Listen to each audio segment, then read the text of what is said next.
paano makita ang Meralco bill sa application. So punta lang kayo sa may Play Store, search nyo lang ang Meralco, then click lang itong install button. So pwede din naman siya sa App Store, meron din siyang application doon, search nyo lang. At once na ma-install nyo na, click nyo lang itong My Meralco application. At dito, click natin itong login kasi may account na tayo. So kapag wala pa kayong account, click nyo lang itong create account. At may tutorial din ako dyan sa isa pang video. Click nyo lang itong login button, then okay, got it. Then lagyan nyo lang ang inyong email address, tsaka ang inyong password. At once na malagay na ninyo yung inyong email address, tsaka yung inyong password, click nyo lang yung continue button, tas itong okay, got it. At may lalabas uli siyang code. So enter nyo lang yung code na matatanggap nyo. Lagyan nyo lang yung inyong code na natanggap. Then click nyo lang itong verify button. At click nyo lang uli itong okay, got it. Then pwede nyo naman itong skip.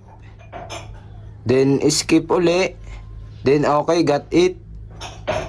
At dito, pwede nyo ding i-skip uli. So ayan na yung inyong Meralco bill. Makikita nyo na sa mismong application. At dito, pwede din kayo magbayad. Punta lang kayo sa may menu. At dito sa menu, click nyo lang itong pay bills. And then okay, got it. At dito, pwede na kayong magbayad ng inyong Meralco bill.